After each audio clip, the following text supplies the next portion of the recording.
Percayalah, ijazah hanya membuktikan kita pernah sekolah, tapi ilmu bisa kita dapatkan dengan mudah. Pertanyaannya, apakah kita hanya berdiam diri atau senantiasa melakukan perubahan untuk kebaikan? Assalamualaikum warahmatullahi wabarakatuh. Ahlan wa sahlan di channel Keluarga Bun Ai. Keluarga yang bercita-cita selalu bersama sampai surga. Amin amin ya rabbal alamin. Sampai di tanggal 21 di bulan Maret. Gimana yang sudah membuat resolusi? Sudah tercapai atau masih mengatur strategi? Tetap nikmati prosesnya ya, dan mudah-mudahan di tahun 2022 ini seluruh resolusi kita baik dunia maupun akhirat bisa terlaksana dengan baik. Wow, udah tanggal 21, tim gajian tanggal 25 seperti Bun Ai udah mulai mencium aroma-aroma angin segar gitu ya. Tapi ingat, jangan sampai udah hemat dari awal sampai menuju gajian kembali, tiba-tiba pas mau gajian ngerasa wah uangnya masih banyak nih, boleh kali ya belanja-belanja. Ya kalau nggak semuanya dan hanya sekedar untuk menyenangkan diri, nggak ada salahnya sih. Tapi ingat ya, jangan sampai kamu membeli barang yang ujung-ujungnya bakal jadi sampah. Karena menurut Bunda itu sayang aja sih, meskipun harganya murah, tapi kalau bakalan jadi sampah, ya buat apa juga. Nah untuk vlog hari ini, Bunda mau ngebahas tentang anggaran THR ya, beberapa komponen yang kadang-kadang terlewatkan. Kenapa sih THR harus diatur Bunda? Kan seneng-seneng dong, dapat bonus gitu ya, atau bahasanya gaji 13. Ya udah, kapan lagi, habisin aja. Kalau yang kamu habisin cuma selevelan THR kamu ya nggak masalah. Kadang-kadang ada dana-dana lain ya yang ujung-ujungnya juga ikut terpakai. Tapi sebelumnya nih, sebagai informasi aja, Bun Ai kemarin tuh udah bikin konten tentang mengatur gaji harian dan mengatur gaji bulanan yang sering kebablasan. Tapi nggak tahu nih, 3 kali di-upload, 3 kali kena copyright. Jadi mudah-mudahan setelah ini Bun Ai bisa ulang lagi untuk videonya, sehingga teman-teman yang bergaji bulanan yang sering kebablasan dan yang bergaji harian nggak punya tabungan itu bisa sedikit ya menginspirasi lah ya, mudah-mudahan, amin. Oke, langsung aja yuk kita masuk ke anggaran THR. Kenapa harus diatur? Ini dulu ya. Yang pertama adalah saat Idul Fitri supaya tidak mengganggu tabungan. Jadi jangan sampai THR kan hadir untuk mengcover kebutuhan Idul Fitri kita. Nah, jangan sampai udah dikasih tunjangan loh disupport dari kantornya Pak Suami untuk perayaan Idul Fitri, ujung-ujungnya malah ngambil tabungan. Kalau sebatas THR yang habis, oke lah ya, nggak apa-apa.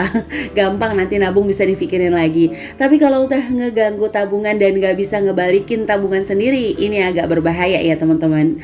Oke, lanjut nih. Yang kedua adalah secara dadakan mengambil hak anak. Wow, apa nih maksudnya Bun Ai?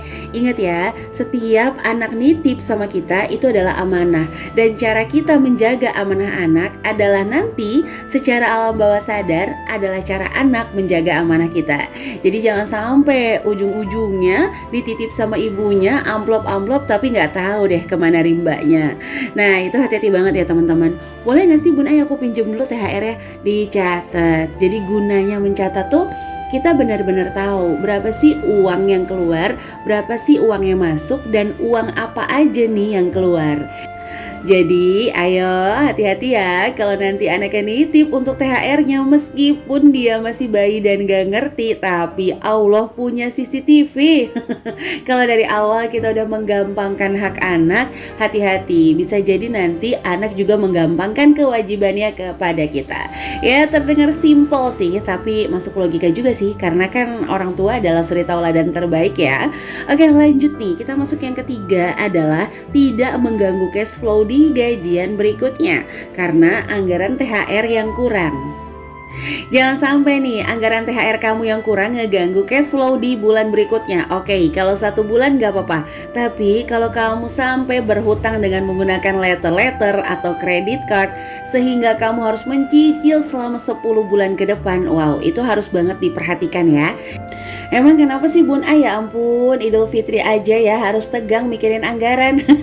Enggak teman-teman, kenapa sih harus seperti itu? Nanti ya Bun Ay informasikan. Nah yang terakhir nih ya, jadi tadi yang Bun Ay bilang jangan sampai punya hutang berbulan-bulan dan menjual aset saat Idul Fitri. Kecuali teman-teman tim gajian harian yang emang udah sengaja nih, pokoknya aku nanti nabung setiap hari beli LM misalnya. Kalau udah pas THR LM-nya aku jual, nah itu nggak apa-apa. Tapi jangan sampai teman-teman yang udah disupport ditunjang dari kantor ya, ada anggaran THR malah tetap menjual aset yang ada. Nah itu hati-hati ya, menjual aset, menggadai aset itu sangat-sangat tidak disarankan. Makanya kalau ada yang tanya, Bun Ay kira-kira kalau Ramadan budgetnya gimana? Ya kalau Bunda pribadi budgetnya tetap sama. Soalnya dari kantor Pak Suami gak ada tunjangan untuk Ramadan. Adanya tunjangan Idul Fitri. Teman-teman ada gak yang di kantor Pak Suami dapat tunjangan Ramadan? Kalau ada boleh nih tulis di kolom komentar. Wah pastinya seru banget kalau dapat tunjangan untuk takjil. Wah barokallah tuh ya, kantornya kita wajib doain. Tambah berkah, tambah barokallah gitu ya. Oke lanjut ya. Jadi Idul Fitri kan harusnya menyenangkan ya, bukan membebankan. Jadi jangan sampai nih di depan orang terlihat senyum manis ya dan bersalaman padahal di dalam hatinya menangis ingat cicilan. Jangan sampai teman-teman. Kenapa? Karena Allah tidak menyukai yang berlebih-lebihan meskipun dalam hal kebaikan, apalagi dalam hal keburukan. Dan Allah tidak menyukai hambanya yang melampaui batas. Jadi meskipun banyak keinginan, keinginan kita untuk bahkan berbuat baik di bulan suci Ramadan, jangan sampai melampaui batas kemampuan kita. Ingat ya, Allah tidak menyukai meskipun berbuat kebaikan yang berlebih-lebihan. Ya sesuai dengan pada porsinya ya. Oke, sampai menit ini Bunda mau ngucapin terima kasih dulu nih untuk teman-teman yang senantiasa mendukung channel Keluarga Bun Ay. Like, komen positif, subscribe, terima kasih ya. Dan Bunda selalu berdoa semoga kebaikan teman-teman dibalas kebaikan yang sama dan berlimpah ruah oleh Allah Subhanahu wa taala. Dan kamu yang baru ngeklik video ini, ayo langsung tekan tombol subscribe dan menyalakan lonceng notifikasi sehingga nggak ketinggalan kalaupun Ay upload video terbaru. Jika berkenan boleh bantu Bun Ay share ke seluruh sosial media yang teman-teman punya sehingga channel ini bisa jauh lebih berkembang lagi. Oke teman-teman, Bun Ay mau ngingetin aja nih bahwa yang Bun Ay bahas di hari ini hanya sekedar informasi aja nih ya. Jadi kalau untuk detailnya itu Bun Ay bahas di kelas Smart Mom Class Ramadan. Jadi kalau teman-teman mau ikut serta untuk mengatur THR ya yang lebih rinci lagi, itu ada di Smart Mom Class Ramadan. Selain mengatur THR, di sana juga ada inspirasi menu Ramadan, menu bukaan, menu takjilan, itu lengkap banget kita bikinin selama 30 hari. Dan di setiap hari kita bakalan ngebahas satu hari satu tafsir ayat. Kelasnya terbatas hanya untuk 40 orang karena ini lebih intens supaya teman-teman bisa bebas untuk bertanya seputaran rumah tangga, anggaran, juga pendidikan. Jadi yang mau bergabung, linknya Bun Ay taruh di description box untuk nomor adminnya. Langsung aja chat di sana ya. Untuk HTM-nya itu harganya Rp38.000. Mohon maaf kalau video ini mengandung iklan. Oke, langsung aja yuk kita bahas untuk poin pertama, anggaran THR yang sering dilupakan yaitu adalah dana tak terduga. Bukan dana darurat ya teman-teman, tapi dana tak terduga. Nah, dana ini harusnya selalu kita sisihkan di setiap dapat penghasilan, baik penghasilan inti ataupun penghasilan tambahan. Jadi, jangan pernah lupakan nih, yang udah dapat THR langsung pisahin dana tak terduga ini. Dana ini fungsinya untuk apa Bun Ay? Contoh nih, misalnya lagi mudik, tiba-tiba ban mobilnya pecah, atau ada masakan yang tiba-tiba tuh pas kita masak, ya misalnya contoh salah masukin bumbu atau misalnya gosong karena ditinggal tadarus ya kan. Harus pikiran positif. Jadi itu bisa kita cover dari sana. Jangan sampai kita nanti jadi bingung, waduh ini pakai uang apa lagi nih ya.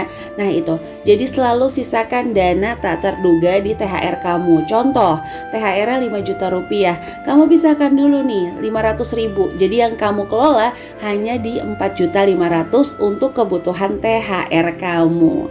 Apalagi teman-teman yang belum pernah bikin sinking fund untuk nambel THR-nya, ini berfungsi banget. Nah nanti setelah selesai kita bisa langsung membuat sinking fund ya untuk THR. Oke, lanjut nih ya, yang kedua adalah amplop atau THR cadangan. Nah, biasanya kan kita tuh bikin kayak angpau-angpau. Bunda juga nggak tahu nih ya, ini siapa sih yang mulain bikin THR? Anak-anak dapat angpau jadi kebiasaan kan ya sampai sekarang. Tapi gimana dong ya, anak-anak memang bahagianya pas Idul Fitri salaman terus dapat angpau. Ya nggak apa-apa, kita anggap sedekah dan membahagiakan orang lain, insya Allah bernilai pahala ya. Amin. Oke, jadi di sini adalah amplop atau THR cadangan yang memang kamu udah bikin sendiri di rumah dengan nominal yang udah dianggarkan. Contoh-contoh kayak gini. Misalnya nih, kamu ada angpau untuk ponakannya pak suami, kerabatnya dan sebagainya, juga untuk ponakan kerabat istri. Siapin deh sekitar 10 sampai 15 mungkin amplop, yang penting sesuai anggaran. Kalau ketemu kerabat yang kamu lupa, jadi sehingga menghindari ketika ketemu pengen ngasih, pakai uang apa dulu ya? Ujung-ujungnya apa? Pakai THR anak. Kalau diganti nggak apa-apa, kalau nggak diganti yang udah bilang tadi itu agak berbahaya. Jadi tetap siapkan nih, pas lagi jalan ketemu kerabat, suami apalagi nembak gitu kan, mah kasih tuh mah, wah langsung kita udah punya amunisi. Oke, siap. Kita kasih dengan amplop atau THR yang memang udah kita cadangkan teman-teman. Ya terdengarnya tuh kayak simple ya, aduh masa sih sampai segitunya, tapi serius karena sering banget kan. Bunda itu ngalamin sendiri juga, begitu lagi jalan terus tiba-tiba pas suami kayak nembak gitu, kasih dong ada nggak? Ya mau nggak mau ya, orang udah depan muka kan, lagian juga kasihan kalau dia nggak dikasih. Waduh kok jadi curhat sih Bunda ya. Ya karena memang lupa ya itu nggak dicatat. Tapi kalau kita udah punya amplop atau THR cadangan itu udah aman banget sih teman-teman. Ya selain itu mungkin gak cuma anak-anak aja atau kerabat sesepuh yang memang kita lupa, kita udah siapin di dana tak terduga tadi. Jadi teman-teman udah enak ngambilnya, udah gak pusing. Pokoknya mah Idul Fitri senyum manis sambil salaman, gak nangis sendirian gitu. Bener-bener apa yang di hati keluar di dalam pancaran wajah. Oke lanjut ya. Yang ketiga adalah dana zakat fitrah, dana mal dan zakat mal dan sedekah. Ini jangan sampai terlupakan.